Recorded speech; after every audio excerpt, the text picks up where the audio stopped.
Hey, y'all, thank you for checking out episode 3 of Storage Academy Live. My name is Tommy Nguyen. I'm the co founder of StoragePug, and truly and genuinely, this was a fantastic episode. I was joined on stage by Grace Totty, the VP of Marketing and Sales at Absolute Storage Management, and we break down the hows and the how nots to do sales in self storage. So, if you want to know what to do with web leads, phone leads, in-person walk-ins, and want to learn how to lease up a facility, or if you're crushing it at 97% occupancy already and you just want to tweak and do even better, I think this is the episode for you. So check it out. Join me. I'm glad you're here. Have a great time and come ready to learn.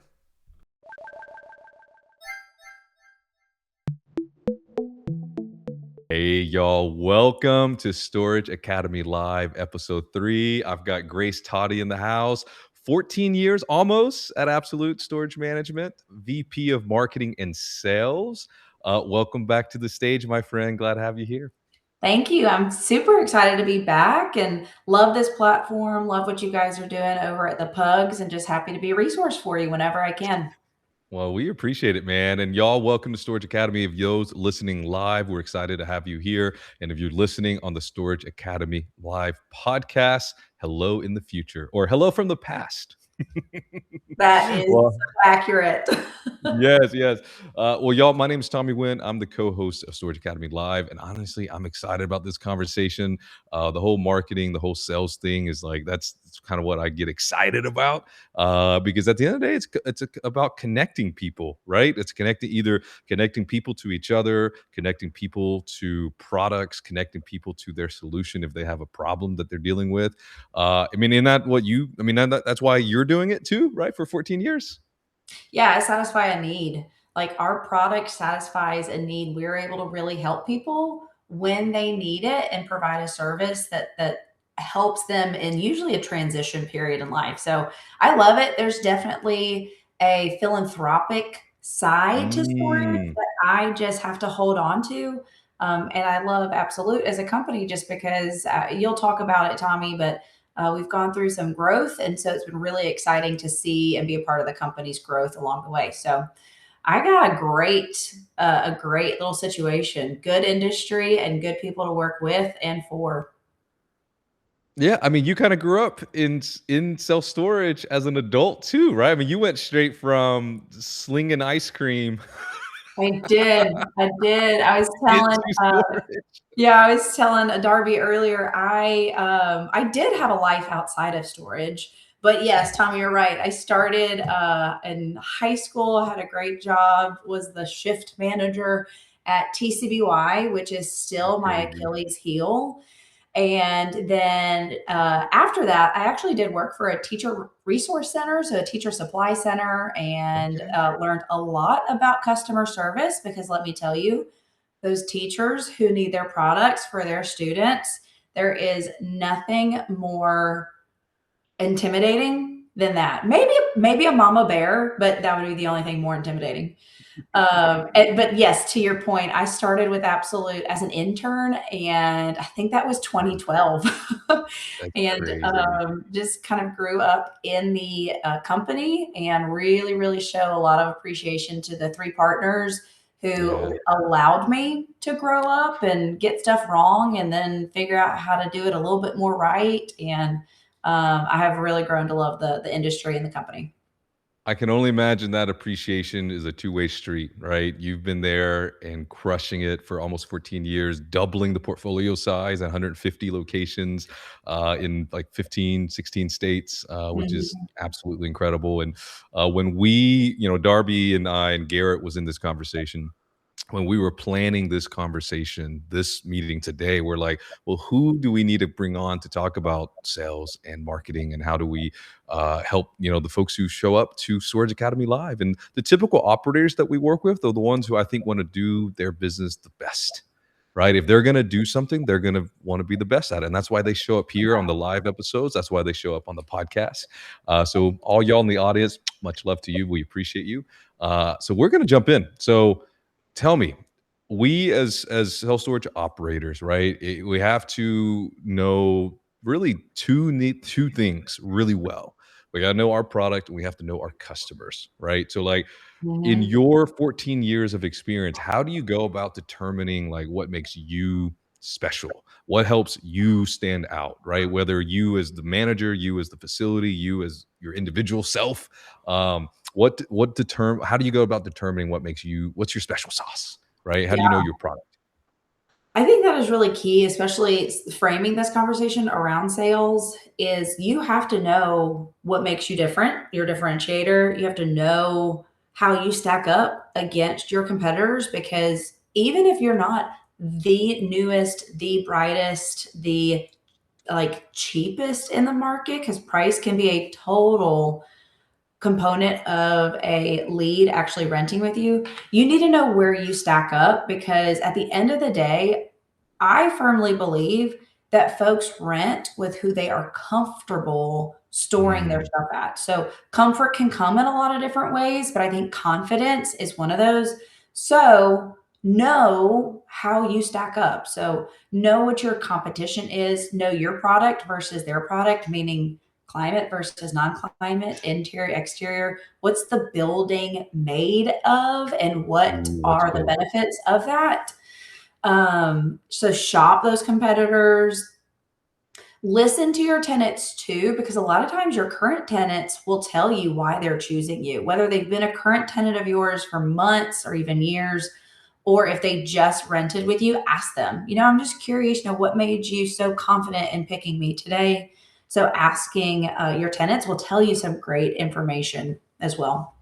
I love that. I mean, so much of the confidence boost, like if you show up and you just pretend like you belong, and or at the on the flip side, if you just pretend like this customer, you found us. I'm glad you found us, and you show up with that energy, right? Mhm. That those it really shows off, and it really bleeds into the customer feeling like they made the right choice, right? Mhm. Like your confidence and your passion and your enthusiasm about the product that you're selling really bleeds it off into the customer. You know what I mean? And that's something that we teach our team. And so my background is I have a computer science degree of all degrees, but, as it relates to self storage and storage pug, when we divvied out, we have three partners, and when we divvied out who does what, I was the person who was the loudest and the most extroverted, and my other two partners are not.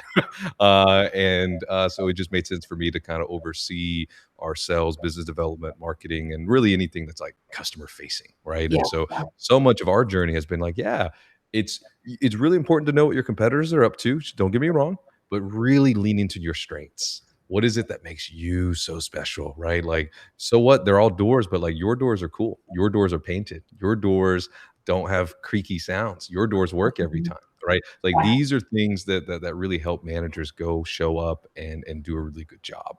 Um, but you mentioned, oh, go ahead. Yep. Well, I was just gonna say this popped in my head. I think too, a lot of it comes down to having pride in your product. And Mm, so and most of the time, your property team members have the ability to increase that pride level because they have the most impact on do those doors actually squeak or not? Because you can go get some grease and squeak and hose it down if you need to, or you can plant new flowers if you need it and think that there's some curb appeal improvements. Usually, team members have some funds available that if they need to repaint bollards, those tools are available. So if you're a owner listening to this and you don't give your team member those tools, I would just encourage you to maybe evaluate that because the pride that they have for the product that they're yeah. selling is going to help differentiate you from your competitors. I really love that, and I hear this from folks all around the industry is Mhm. like managers who have like an ownership mentality, but there is a layer that I think the term that I get excited about is like agency, right? Yes. Whether like remove the ownership piece out of it, but like we all have agency. We can all show up and be proud of the work that we do. We can all show up and Mhm. be proud of the facility that we run, right? And I was just in Arizona last week at the Arizona Self Storage Association annual conference, and I heard someone say this: if they show up and they do like evaluations of facilities, right, like feasibility studies, and Mhm. if they show up and there's a Coke can in the lawn, they already know. They already know that whoever's about to buy this facility is about to get a good deal.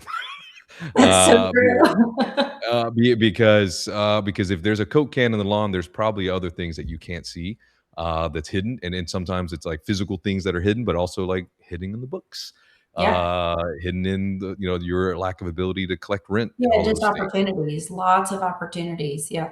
Yeah. So, but I love your point there. Giving managers that agency, giving managers the ability to take pride in their work and yeah, paint the ballards, paint the doors, or grease the doors, or pick up the cans, right, or weed the Mhm. lawn, or bring in an expert to do those things. Yep. And I met another owner there who's similar. He's kind of a hands off owner, but he's like, yeah, the manager, she runs the whole thing. She runs the show. In fact, she told me I need a new website, so I'm gonna go shop websites. That's And I awesome. think that's so cool, right? To me, that's a sign of an owner who's listening, but also a sign of a manager who's in the right seat, which incredible, right? So Yes. tell me this: in your 150 locations or so, and your 14 years of doing this, how do you really go about differentiating the parts and pieces and amenities, right? Because at the end of the day, the most basic version of our business is you're selling empty space, you're selling metal doors, you're selling concrete pads. So, Yeah. like, how do Yep. you go about differentiating your door versus my door? Yeah, that I think is the truth is we're at the end of the day selling space. And so in the last 5 years, there are some technology advancements that can actually make your space stand out above the competitors. So things like Bluetooth gate access is really, really impressive. But the differentiator is going to be in sharing with that potential customer, that potential tenant, why that matters. Because you got to remember, most of the Mm. folks that you're talking to have never rented storage before. So they don't understand the nuts and bolts of how frustrating it is to pull up to that gate, have to roll down my window, open the door, and kind of climb up or climb in, whether if I'm my car or my U-Haul, and punch in those numbers. And so talking through, I've got Bluetooth gate access, which allows you to stay in your car. You don't have to open your door and punch in a number, which is really helpful on days that it's snowing or days that it's raining or days that it's cold or really hot. You can open the gate from your phone. So talking through the impact of those features is really, really helpful. And of course, making sure that's on your website, that'll help generate those leads. So that's a technology in and of itself can be a space Mhm. differentiator, but making sure that as a owner, if you're putting this technology in place, thinking through the full process of does my team member on site know why I'm putting this into place and Mm. how it's going to impact the customer? That's really, really helpful. I think also your staffing can be a differentiator, and this has been another industry trend over the last 6 years. Is how often is your team member in the office? And Mhm. so some of this is you have to know what your competition is. Are they staffed models? Are they remote models? Are they partial models or some kind of hybrid? But sometimes you can include that in your pitch or in your features For list. real. Yes. Yeah, I'm in this office 3, 5, 7 days a week, and here are my hours.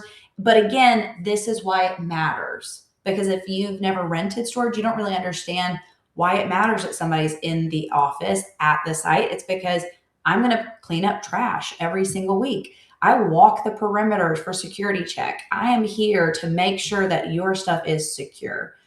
Tenants pick you because they are comfortable with you. There's uh, the two driving reasons people pick you for their storage provider is always proximity or location. How convenient are you in location to where they are? But then it's security.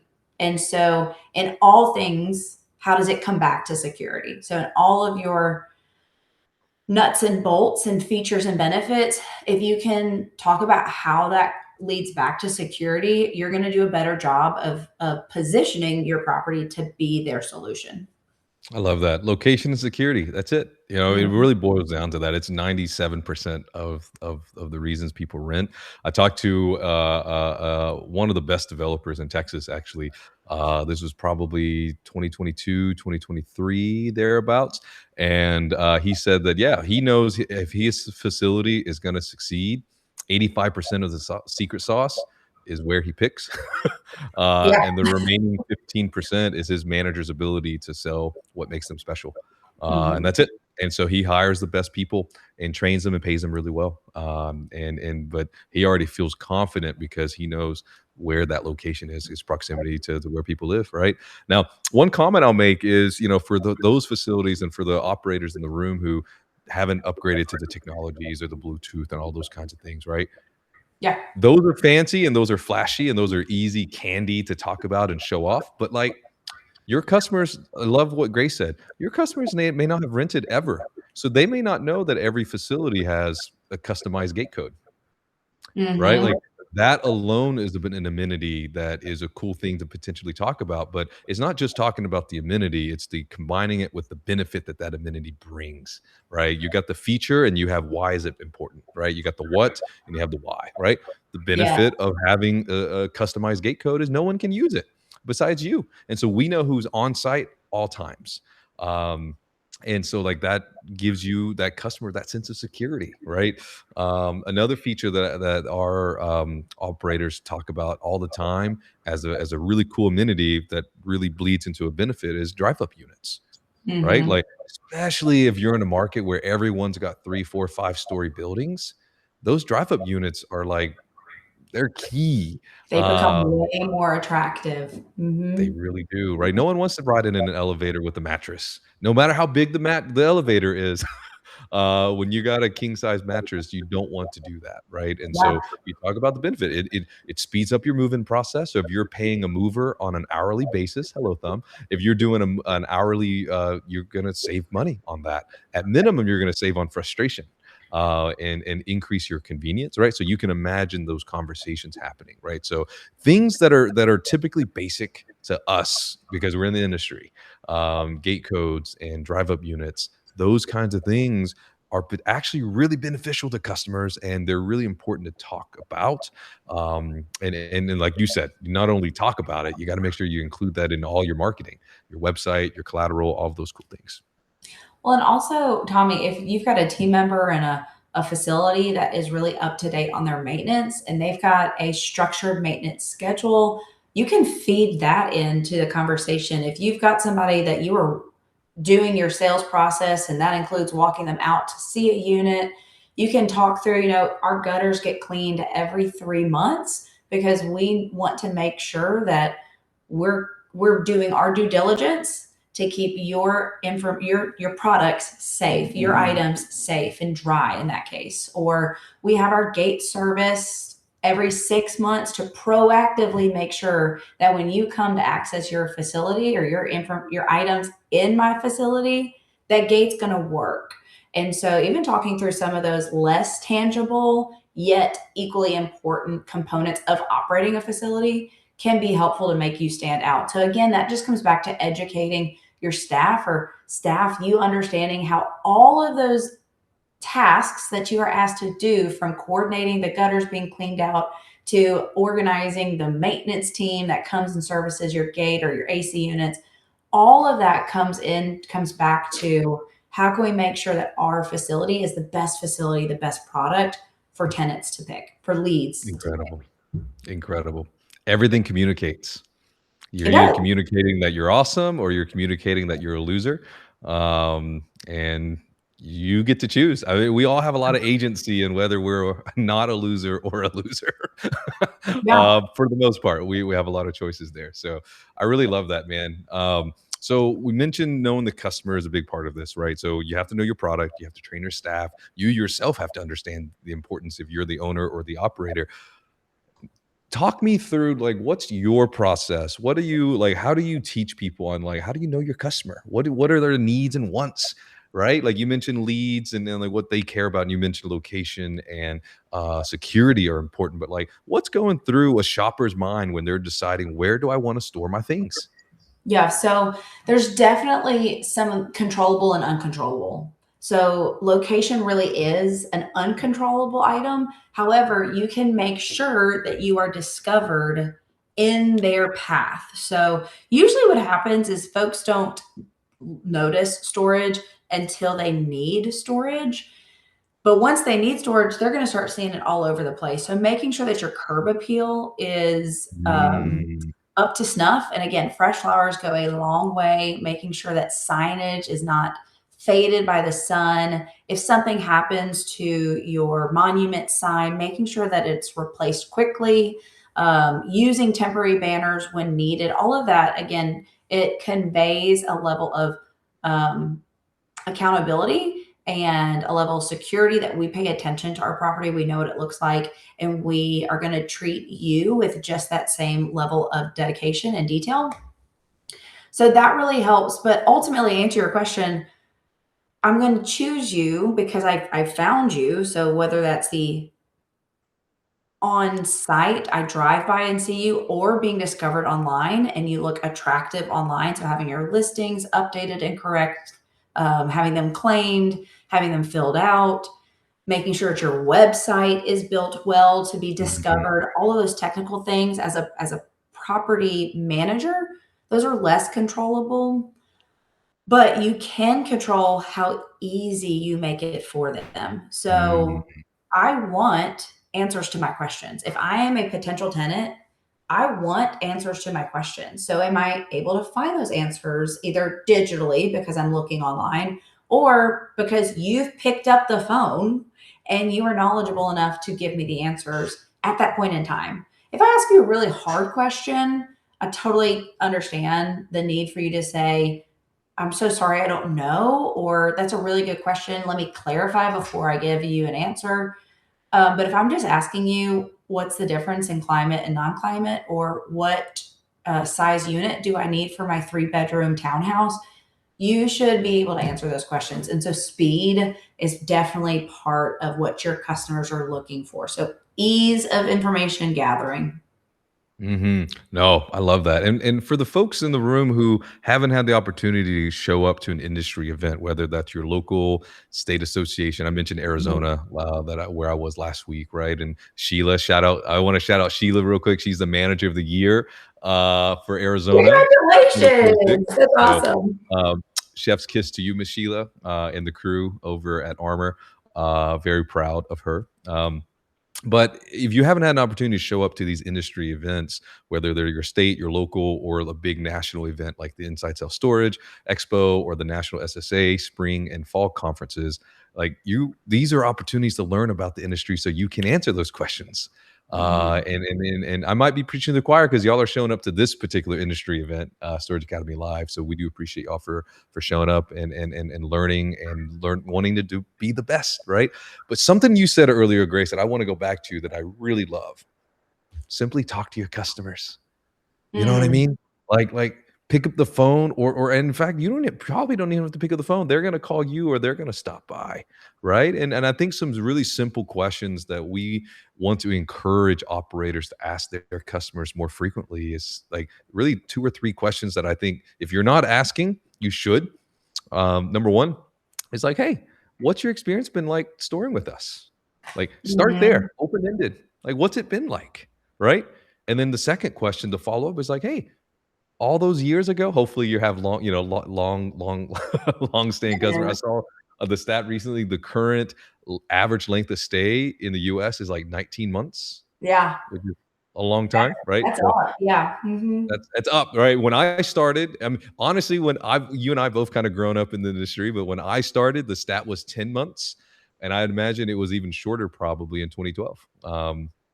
So, anyways, all that said, you want to start with how's your experience been? But your second question is when you chose us, what stood out? What Mhm. what made you decide to rent from us to begin with? Right? And then the third question is like, hey, is there anything that we're doing that you think we should continue doing? And then the flip side of that coin is there anything that we are not doing that you think we should be doing? And so I think these are the questions that if you just ask 10 customers, like over the next 60 days, ask 10 different customers this, you're gonna feel like this is profound. You're gonna feel like you know so much more about your business, and then you in turn turn that stuff over to your marketing team, and then or if you have a big organization, turn that over to your training staff and make sure that every current and new manager understands these talking points. Because here's what's really cool, and Grace, you mentioned it. Some of the uncontrollables are your website and how it's technically built, right? But what is controllable is what gets put on the website. So our Mhm. top performing Pug Pack are the ones where either the operator or the manager feeds us so much good information. So if you're Pug Pack and you're listening to this in the future or the present, uh, teach us about your market. Teach us about your customers. Teach us about your facility. That's the kind of stuff that we can go out and market. I learned 3 weeks ago, I have a client, Winter Haven, Florida. Winter Haven is the water ski capital of the world. Did you know that, Grace? How I did crazy is not. that? I did not There know you that go. at all. I didn't know that either. And so until we talk to the operator and the owners are like, yeah, we're the water ski capital of the world. And we have so many customers who store their water sports at our facility. So guess what we've done? We've featured water ski capital of the world on their website. Okay, So hope for they any other create future customers, content.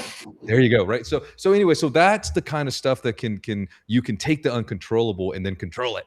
But it Yeah. starts with really knowing. And sometimes you know by either paying attention or you know by proactively talking to your customers. So I want to repeat those three questions that you should be asking is like, hey, what's your experience been like? Just open-ended. Number two, what stood out to you about us when you chose us?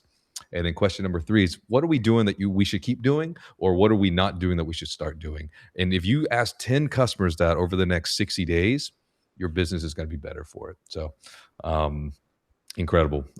Next up, leads. Talk to me about leads.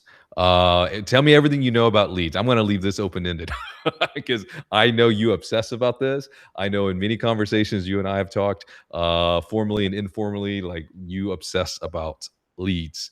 And that's one of your metrics that Only you because evaluate. it's supposed to be. Oh, yeah, only because it's a very tangible way that the marketing department at Absolute is supposed to drive value for our properties, and then our clients is by generating high quality leads. So that's why I obsess about it.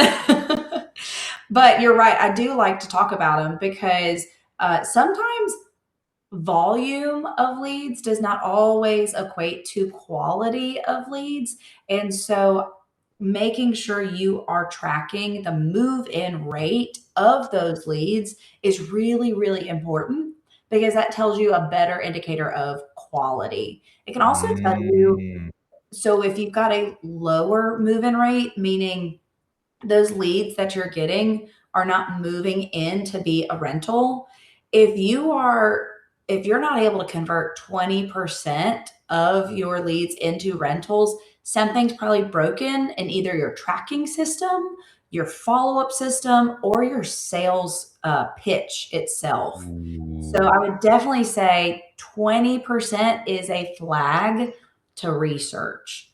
And so I don't know if you want to sit there for a little bit, Tommy, but I Oh, that there's so much to unpack here. yeah, Let's so much to unpack, right? So, like, my first question as I hear you, like, the first thing that popped in my brain is like, how do I know if is it bunk leads or is it bunk process? Like, how do I begin to even evaluate, right? Let's say it is 20%, which yeah, is it's investigation time. We're probably totally. beyond investigation time. But uh, how do I know? All I How can do I know do the difference? yeah, all I can do is tell you what my process is. So if Yes. we've got a property that's below that 20% threshold, and you're right, 20% is on the very low end, then we start looking at our system. So our FMS allows us to see what reason we were not able to capture that lead. So our team member, when they deny the lead in our system, they're prompted to give a reason. And between myself or our regional managers, we start looking at the reason. Sometimes that's enough information to tell us it's rates. So we need to work with revenue management. We need to reevaluate who the competitors are.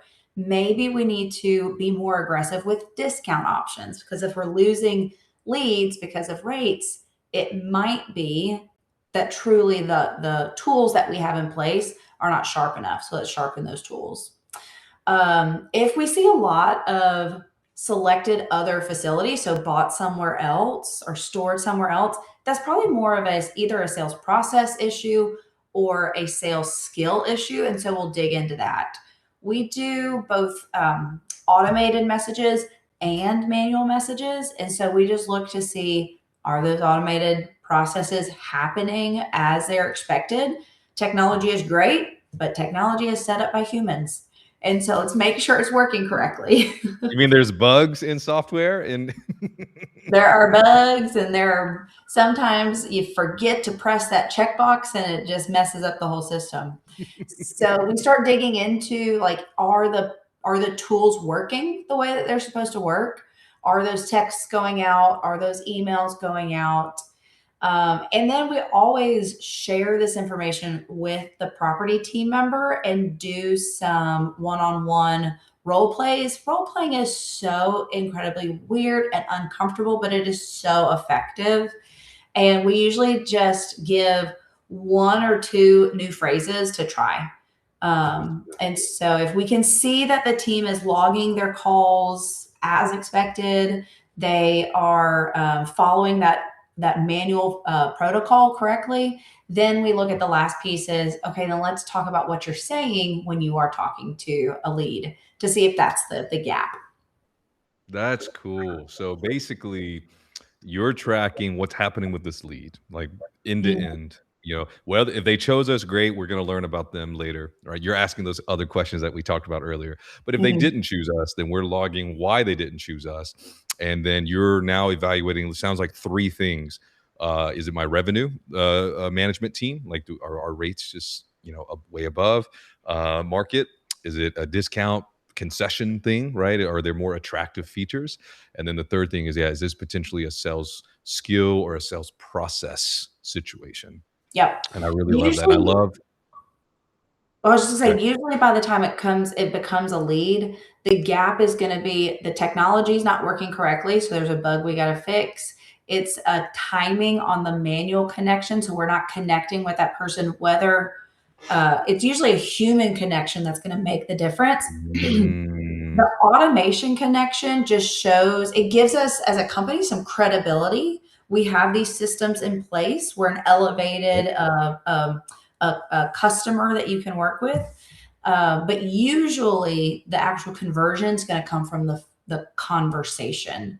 That's And cool. so there's too much time between those automated systems and the human interaction. That's usually a gap that loses leads for us, or it's what you're saying when you're actually talking. It's typically No, one of those three things.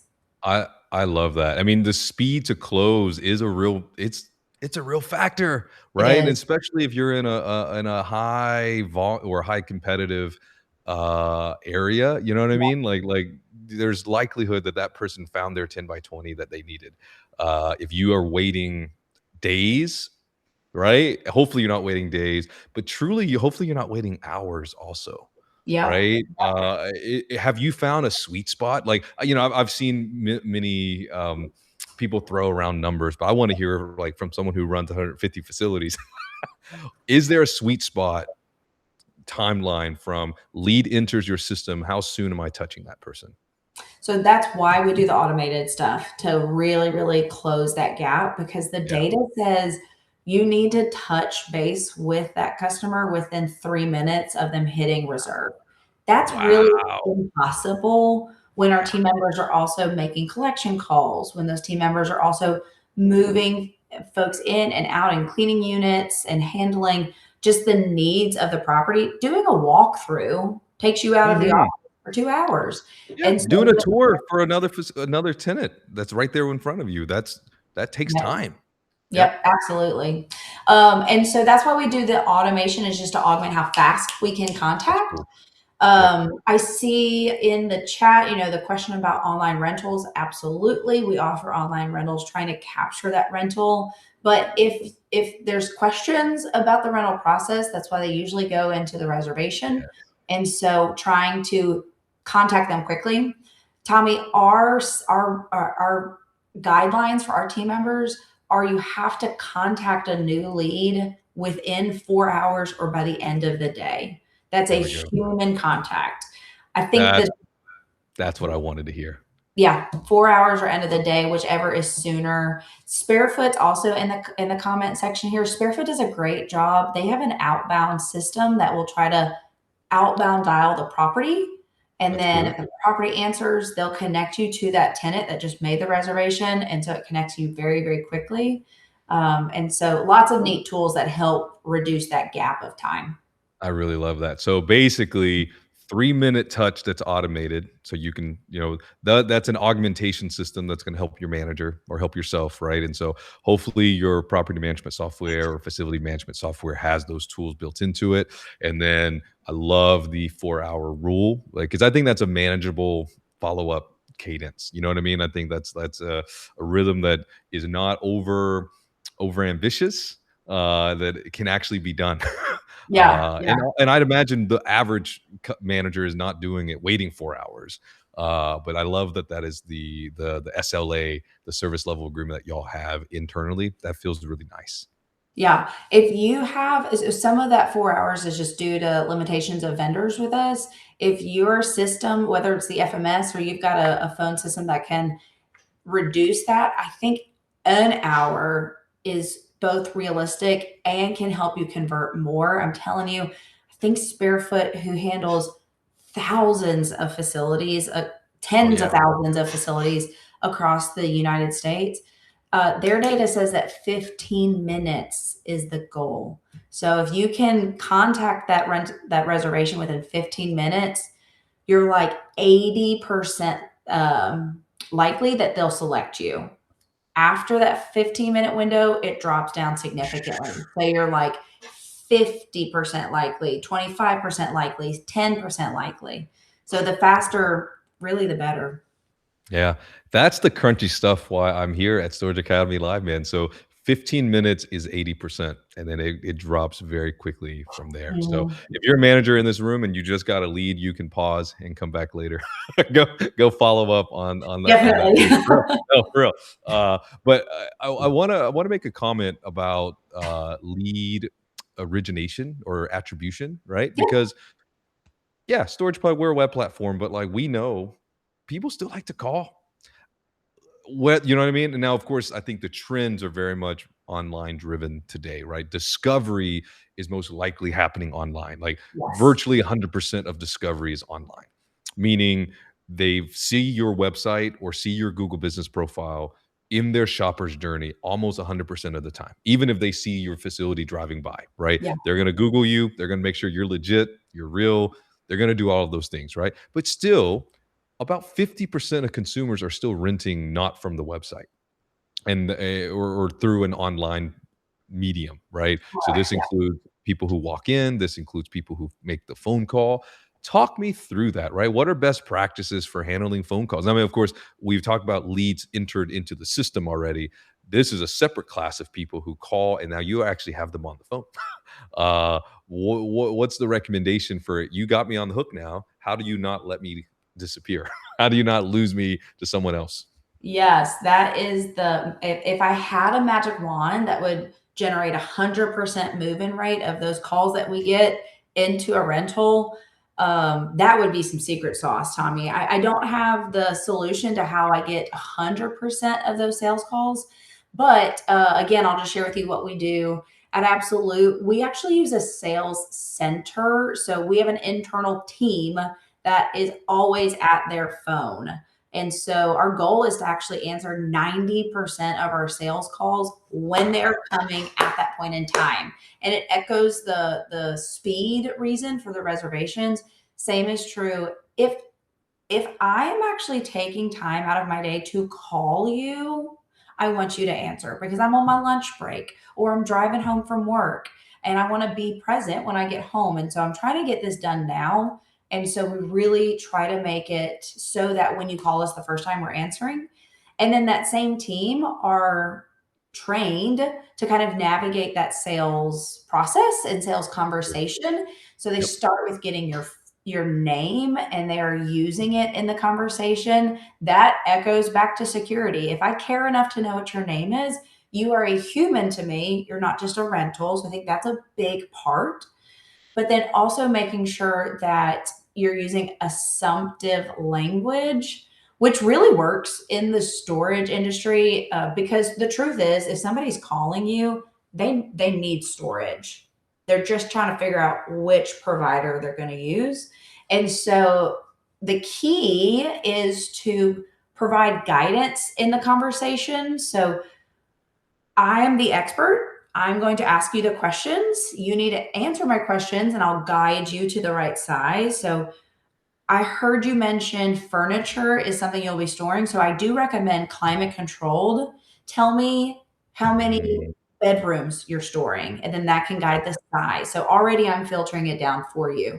Now, granted, they may come back at the end of the quote and say, oh, that's a little bit more than I was hoping for. And then you can navigate, okay, well, we could go down a size and stay in climate controlled, or this property does have non climate options, but here are the risks because you told me you're storing furniture. So just navigating those options is really helpful. Again, being the expert, but not being pushy can be very successful. Some of the phrases that we use, I actually wrote them down because I didn't want to get them wrong.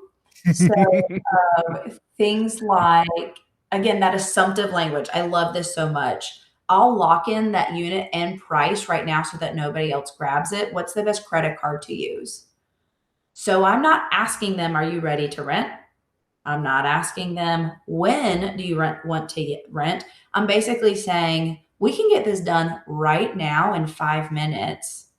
Because once you've gone through the pricing part of a sales conversation is the longest. Once they say, yes, that rate will work for me, quickly move them in. Land the plane. Yeah, get it done, move them in. So, Yep. things like, I'll start this rental so that you can move in when you're ready to arrive. And then, of course, if there is pushback, so if the caller is truly looking just for pricing, telling them, okay, you're not ready to rent, that's fine. I can only lock in this rate. We guarantee it for 48 hours. That's cool. So, renting storage is very similar to your airplane flight ticket. And so, our rates do change daily. So I'm going to lock in this rate for 48 hours. Go ahead and make a reservation for you. Call me back when you're ready to rent, or even better yet, I'm going to call you in 2 days before this rate expires to move you in so that we can honor this rate. That's very pro. I imagine y'all's close rate's pretty solid over the phone, if that's I the process. try. If that's the process that you're going through. And I love those quotes, and it's not pushy, right? Because here's the thing, and this is something that we implement and teach our team here internally at StoragePug. We're not selling storage units, but we are offering tech solutions, right? And I think Mhm. one of the things is like, it's less assumptive here, but it's more so like we get to control the buyer's experience because the buyer doesn't buy this product very often, right? Like, Right. we all know buyers, most of us at least, unless you're like Bill Gates and you don't know how much bananas cost. Most of us go to the grocery store. Most of us know the process of buying groceries, picking Yes. out lettuce, picking out bananas, picking out oranges, whatever it is that you're buying, right? Um, we know that process. Like by the back of the hand, we know what it looks like to walk into a grocery store, into Trader Joe's or Costco or Sam's or Kroger. They're all very different experiences, but these are all experiences that we all know, and we know the drill, right? But Mhm. how often are we buying a storage unit? How often are we renting a U-Haul? How often are we selling storage websites, right? Or buying a storage website? And so, because those processes are niche and unique and oftentimes novel to the buyer, it's our job and responsibility not only to be an expert in the product and the customer, it's also our responsibility to be expert in the process. Yes. This is the next door that you need to walk through if you want to get to your destination. Mhm. This is the waiting area I need you to get to. And then now you see that door over there, that's where you need to go. And so much of it is controlling and managing that process. And so if you're kind of loosey goosey and the customer's in the waiting area and there's 7 doors to choose from, they're more likely to choose the wrong door if there's only 1 out of 7 that's correct. And so it's less about pushing them into the right place, which is only opening the correct door. See that door with the lights on? That's the one I need you to walk through. right? Yeah. And so like that's the mental model that we hope our team kind of like walks into. And it sounds like y'all are doing very similar training for your call center staff or your internal sales staff, which I think is incredible. So that's the phone stuff. Yeah. A lot of that probably mirrors with the in-person lead, I'd imagine, except for the It in-person lead is does. even hotter because Yes. they're already in your parking lot. That is the key difference, Tommy. You hit it right on the head. Like if you are going through the sales presentation with someone that is in your office, I need you to be way more aggressive. I also need you to probably, not probably, we need our property managers to know more about their competitors and know what their rates are, know what their price increase model is. You need, because if you get hit with any reservation of, oh, well, I still need to go down the street and have this conversation with them, I want my manager to be able to say, oh, are you talking about ABC Storage? Yep, I know the manager, Sheila, over there. She's great and wonderful. I can tell you though, we're $5 cheaper. Or I can tell you that they are $5 cheaper. And if you don't want to go over there, I can actually price match for you right now. So, what tools do you as managers have? Some of those are owner settings. And so, owners need to make sure that you're giving your team members the right tools to close the Mhm. deal. Close the deal. But if somebody is in your office, please, dear Lord above, do not let them walk out. And we need Yeah. to lean into customer experience or customer service here. Like, you're already here. I promise you, I'm the best in this community. Give me the opportunity to prove it. But I've got these features. These are why these features are important to you. And you're here now. And so I'm happy just to walk you out there and show you the exact unit. And you can get your access code today. There we go. Close that deal. And I think this is that agency, right? Like you probably as a manager wanted to or the operator, you take pride in I want this. Yeah. And you found me and we belong together. Yeah. Right? Yes. I've been waiting for you my whole life. All day I've been waiting for you to show up and I want you to store here. And I think giving the person who's the customer facing person here, giving them these tools, right? Like, hey, I can give you a 10% discount. Mhm. I can give you half a month off. I can give you a month off. I can price match, right? I think these are, I think, tools that maybe not every manager in this audience today has access to, but I would hope that if you're an owner and you're listening to this, that you explore those options, right? Because having a rental that's 25% less this month is better than $0. And it's not even just the Yeah. revenue at this point, right? Yes, the revenue is important, but I think it's also like you're solving this customer's problem. They're here, and it's a customer service thing. It's a customer experience thing. Because this person, I guarantee you, don't want to back up their 20-foot U-Haul and go down the road to someone else. They really don't want to do this, and so you don't want to give them any reason not to. And so, Yeah. um, I think that's a big deal. So we It handled really phone does. do you have any other Well, thoughts on yeah, really walk-in leads? the flexibility, because you're right. If they pull up, the age-old example is if I pull up in a U-Haul, I'm ready to rent. If I walk in wanting a 10 by 10, but you don't have a 10 by 10, that's where you really need to get creative with me. Ooh, And mhm.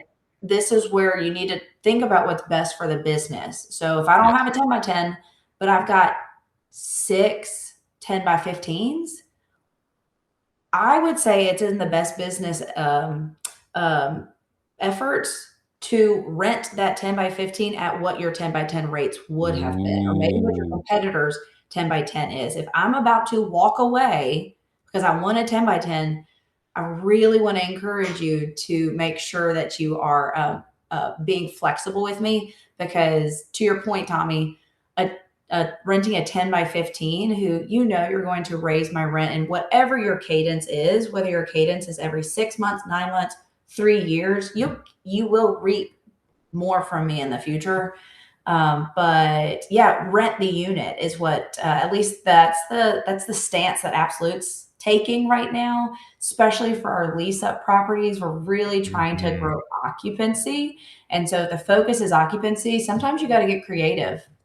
Yeah, I wanna make sure I didn't hear you incorrectly here. So, basically, if a customer rolls up, they want a particular size, 10 by 10, Mhm. that you don't have anymore, you're willing to rent the next size up at that rate. Is this a permanent price or is it like a short-term promo? What's y'all take on this? A standard rate increase or ECRI process for us would only lock us into that rate for about 3 to 9 months. Got it. Yeah, every single one of our properties is on a different rate increase schedule. And so I'm painting very broad strokes. Of If your course. property has high occupancy, then we're not as flexible because we don't need to be as flexible. But if the goal is to grow occupancy, we have a lot of availability. If we don't have anything in that particular size, then get very creative. Maybe it's two smaller that equate to the same square footage, and you understand how you can honor the rate in that way, or you go up a unit and honor the lower rate. Again, as an owner and operator, you can put guardrails in place. Facility management tools allow you to put guardrails in place. But I do want to encourage you to work with your property manager on how can they be flexible so you don't lose the rental entirely. That's actually really, really cool. Mhm. That's not advice that we hear very often.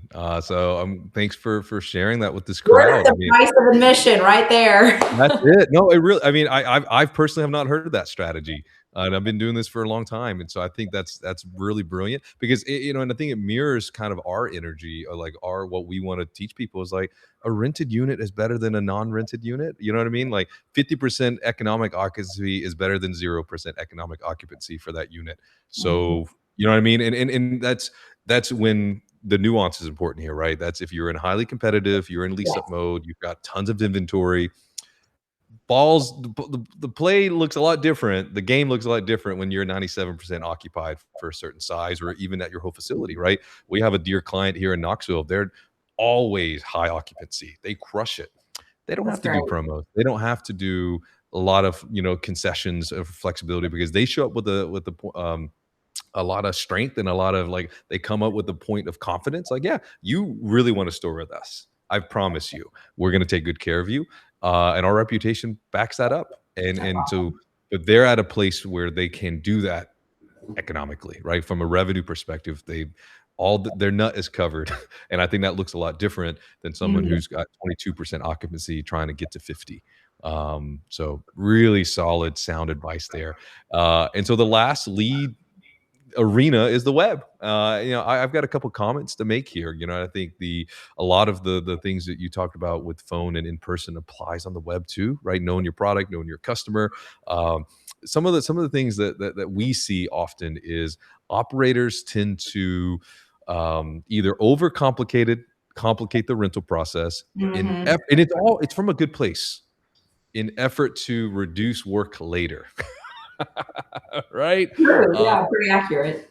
Yeah, and I think, and I don't from again, if you're at 97% occupancy, you do whatever you want to do. There's no rules for you. Like really, like you show up and you name the rules, right? Like if you want to require social security number, date of birth, ID upload, you do you, and no one's going to say no to that. Mhm. However, if you are in a situation where you're trying to rent a lot of units, it is our recommendation, and our data proves it.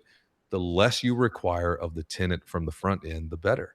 Yeah. Ultimately, the main thing that you care about is getting their credit card, because once you have their credit card, they're your customer. They're no longer a lead.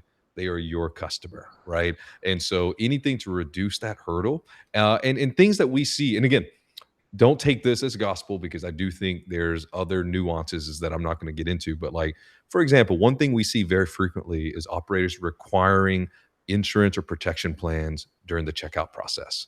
I Mhm. understand why you want to do that. Don't get me wrong, right? It's revenue, it's protection, it makes the tenant potentially feel good.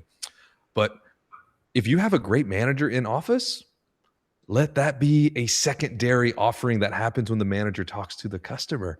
And in fact, bonus the manager, and everyone feels good, right? Like the more insurance contracts you sell, the better. Or that's just an example, right? But that's frequently something that we see. The second thing I see frequently is operators who require an ID upload. Mhm. And again, I understand why security, the lean process. It's rooted in good. It's got a good heart too. The reason why you want to do that, but same thing. I don't even carry my ID around, which is a bad thing. Don't get me wrong.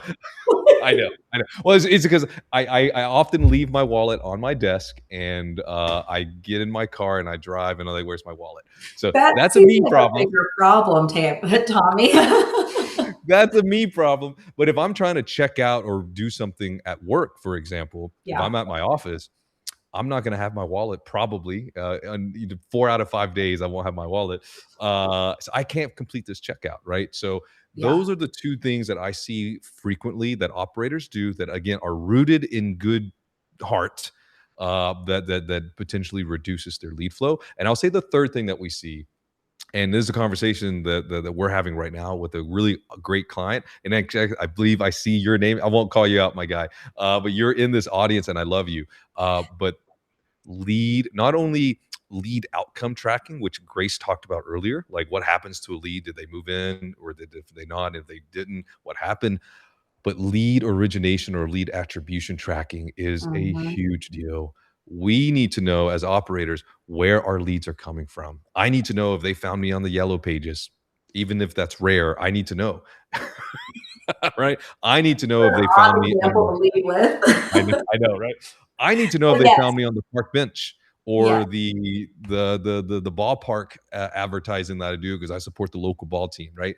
yeah, Having 100% lead attribution tracking is a huge deal because now you can figure out, okay, they chose to rent for me, which is awesome, but they didn't rent for me for my website. But I need to know that at least saw my website. And then now I can ask them, hey, I noticed that you rented from us. Thank you. I know, you said you found us from the website. Why didn't you rent from us on the website? Just curious. You didn't do anything wrong. We love that you're here, but like, was there anything that we could have done differently on the website to convince you to rent through that platform? And these are honest conversation that if you've mhm, built a good relationship or good rapport with your paying customer, they will open up. They'll tell you, "Oh yeah, the button was too hard," or honestly, I just wanted to talk to you in person and feel comfortable and safe. And in fact, this client of mine that has 97% occupancy in Knoxville, that's what they discovered was like, we're crushing it. They're doing a good job. They're having a good time. The customers are renting and like their occupancy and revenues up and all the good things. But their web conversions were like embarrassingly low.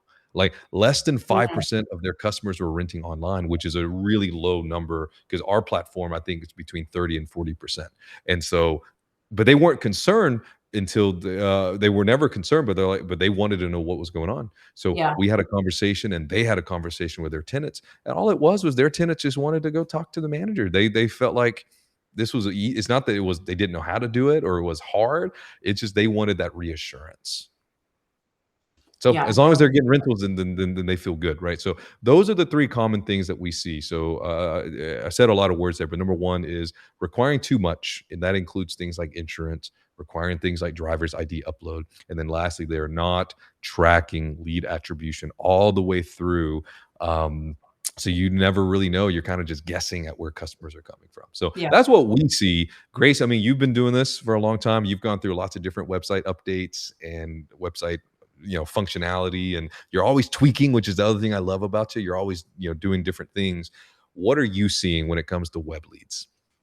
Yeah, I think just if I could echo off of some of the comments that you made, we see those same drop off rates. So our online rental completions are lower because we operationally want an online rental to be a no touch effort for our property team member, meaning we do want to complete the rental process to the degree that we say complete is.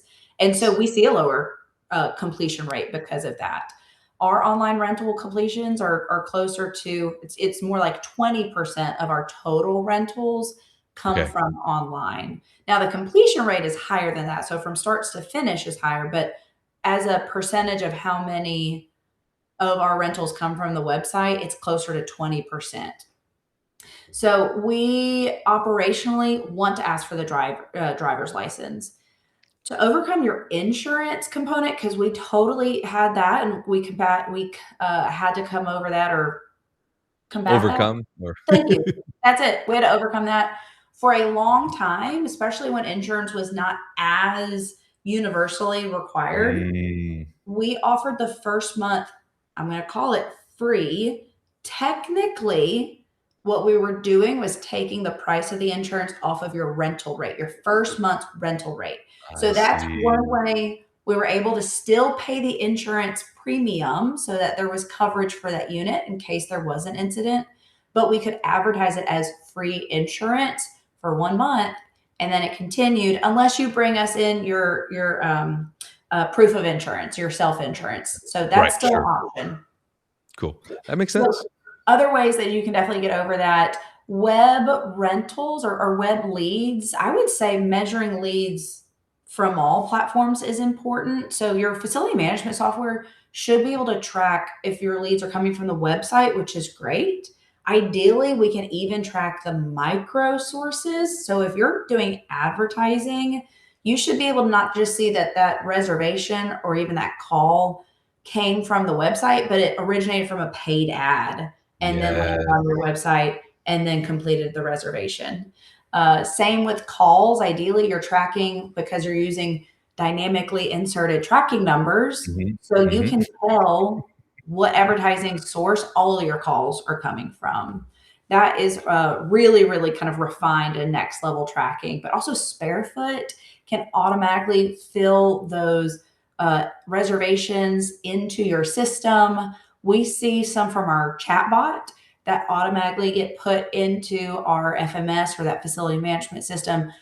So, and walk ins, we train our team on site. If you have somebody that does walk in and hate it, but sometimes they don't rent, you need to make a reservation.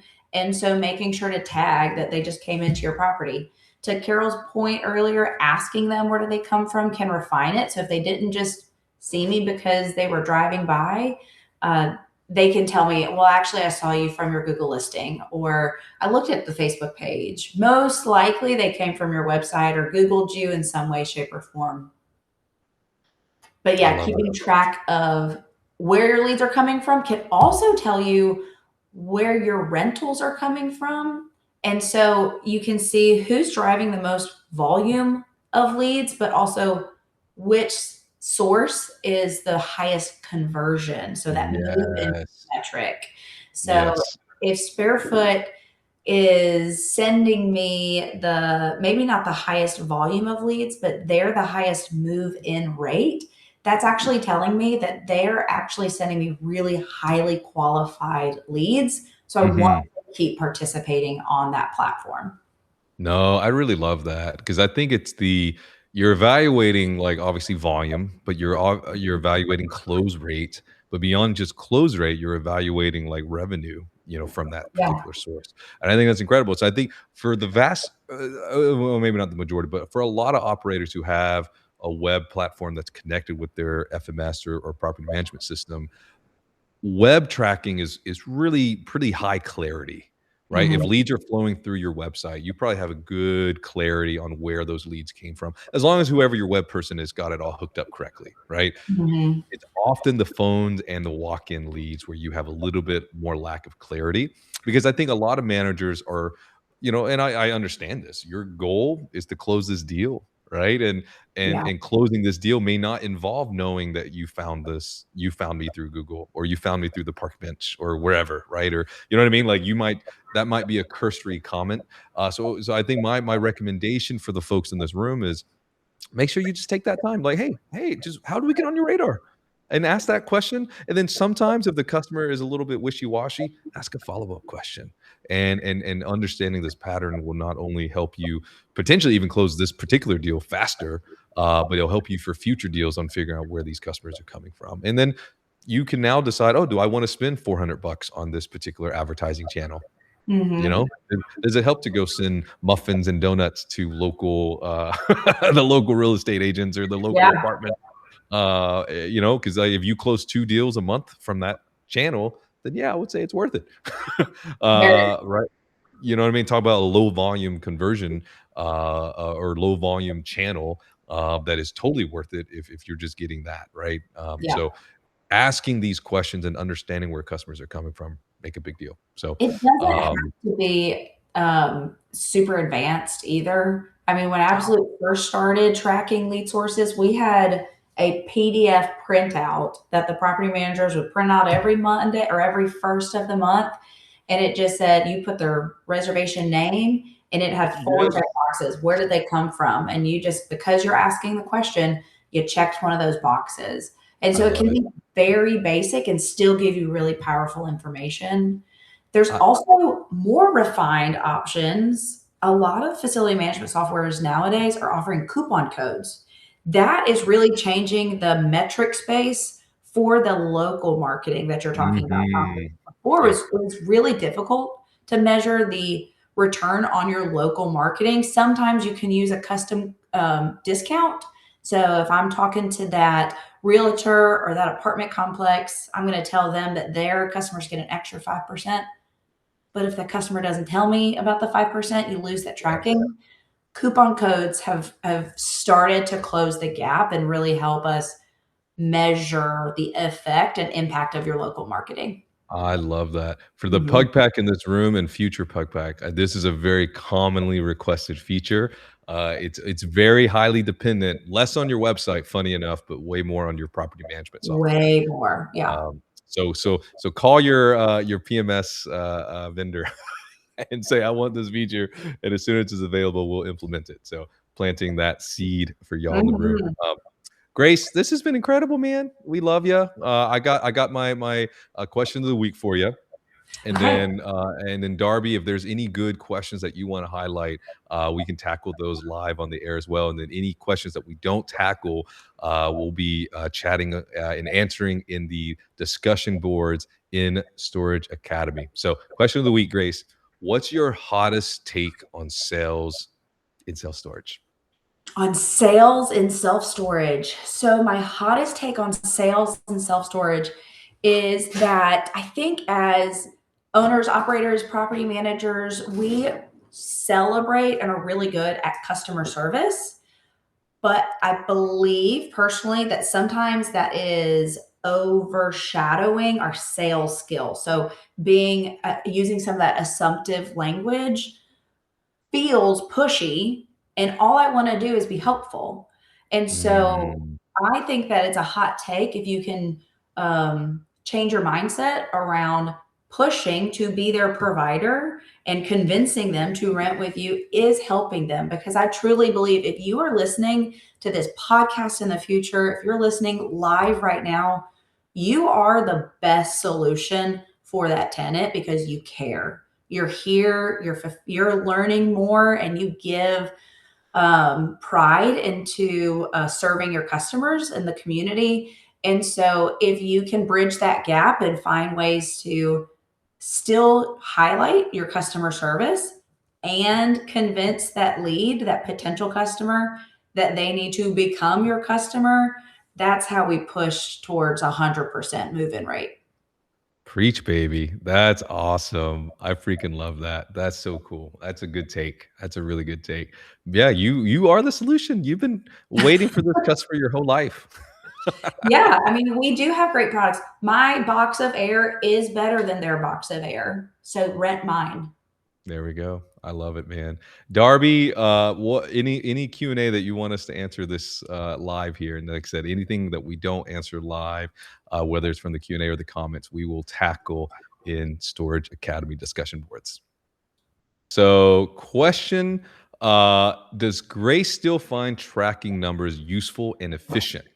It's a tech that's been around a while now, and we still see it a lot. Interested to hear her take. So, call tracking numbers. What's the deal? I think I heard you mention it a few moments ago, but what's your take on call tracking numbers?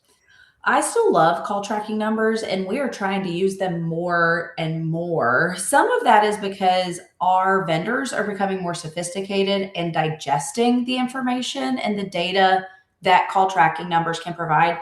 To define what a call tracking number is, it's basically a fake number that gets printed on a postcard or inserted. It's called dynamically inserted on your website, so that when you come to my website from a particular ad, whether it's a Facebook ad or it's a pay-per-click performance management ad or pay-per-click search ad, all those different types of paid advertising options, you can have a dynamically inserted tracking number that shows the customer from those ads, a particular number so that when they call, I get a matrix that says this tracking number, which is associated with this ad type, got this many calls. And so it's really helpful in identifying, are those different ad sources actually driving traffic? And then those tracking numbers, you can cross reference the number that called you to your tenant database. So your property management system or your facility management system. And so you can actually see if they actually moved in. So it's really, really helpful. I do believe that there's still value, and they're just going to become more valuable as all of these different systems get better at talking to one another. Love that. Great, great take there. The only comment I'll make, the only addition I'll have, because I agree with everything you just said. My Mhm. primary comment is like sometimes though, less is more. So what I mean by that is if your whole infrastructure isn't set up to like really process and handle all of this, you're gonna probably just gonna add noise and potentially even confusion. So what I mean by that is sometimes we'll have an operator who has call tracking set up through StoragePug and our provider of choice. Shout out CallRail, they're based in Atlanta. But We use them too. yay, there we go. So shout out CallRail, Absolute and StoragePug support you. Our official endorsements here. But no, my point is sometimes we'll have a call tracking number on the website. Manager calls in, it's like, hey, the website has the wrong phone number. Yes. Right. And that's a telltale sign to me that you're not ready for call tracking because your organization isn't in the know, if that makes sense, right? The people who are involved are not in the know. And so what ends up what really happens is there is like this is happening in the background and you're not looking at the stats, you're not listening to the call recordings, you're not looking at the call metrics. So then why even have it set up? Right. So I think that's my only Mhm. addition is like if you haven't like sat down and like have your either your marketing provider, your marketing person, if you have an in-house person, if you haven't talked through this and thought it out deeply, then you're probably potentially just adding noise to the ecosystem. So just beware of that. So Yeah, that struggle is real. We combat it all the time. yes, Our property managers are not involved in advertising budget setting and participation levels. And so you're right, it can cause confusion. We just have a training doc that we keep sending there out. you And it's something that we circulate. It's part of new hire training. And when I get asked the question, I quickly call. I'm like, it's working, call it. So you're right. It's a training component, but the data that you get is really, go. really helpful. It really is. No, incredible. So awesome. Well, thank you, Skill Check Services, for asking that question. Shout out Carol and her crew Mhm. there. Grace, you're incredible. Y'all, this recording, we're going to send it out on email. So check your inbox later for the recording. We're going to upload this to our YouTube channel.